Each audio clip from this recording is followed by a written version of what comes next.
বাংলাদেশের গ্রাম বাংলার প্রতিটি কোণে কোণে রয়েছে অজস্র বৈচিত্র্য ও সংস্কৃতি। আমরা আজকে যে হাটটি দেখাচ্ছি সেটা হচ্ছে মানিকগঞ্জ জেলার একটা প্রত্যন্ত গ্রামের হাট। বিশেষ করে বৈশাখ মাসের দ্বিতীয় সপ্তাহ থেকে এরকম মেলা শুরু হয়। মেলার অন্যতম একটি বৈশিষ্ট্য হচ্ছে গ্রামীণ যে মিষ্টান্নর দোকান, সেই মিষ্টান্ন কম দামে এই মিষ্টান্ন পাওয়া যায়। আমরা যখন ছোট ছিলাম মূলত এই মিষ্টি খাওয়ার জন্যই মেলাতে যেতাম। মেলাতে যে বাবা মার সাথে মেলাতে যেতাম, আমাদেরকে ম্যাক্সিমাম সময় দই ও মিষ্টান্ন খেতে দিত। আজকে সে গ্রামীণ পরিবেশে দৃশ্য এবং সেই মিষ্টি দৃশ্য দেখে আমাদের শৈশবের স্মৃতির কথা মনে পড়ে যাচ্ছে। বিশেষ করে 90-এর দশকে এরকম দৃশ্য ছিল সবখানেই। কিন্তু কালের বিবর্তনে দেশ এবং সময়ের সাথে সাথে বর্তমান যে ডিজিটাল যুগ এসে এই দৃশ্য দেখাই যায় না।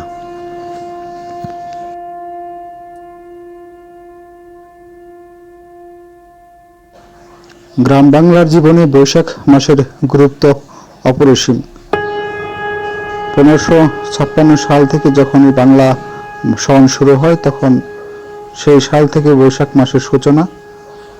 বৈশাখ মাস বাংলা ক্যালেন্ডারের প্রথম মাস। এ সময় এই মাসটা গণনা করা হয়, কেননা প্রাচীন যুগে মানুষের আয়ের অন্যতম উৎস ছিল যে বৈশাখী ধান বিক্রি করে টাকা উপার্জন করা।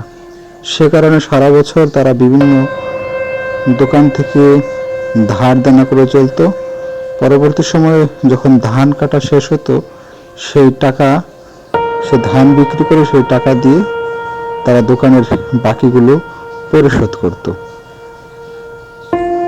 সেই থেকেই সেই যে বাকি নেওয়ার একটা প্রবণতা বা বাকি দেনা পরিশোধ করার প্রবণতা, সেইখান থেকে হাল খাতার সৃষ্টি।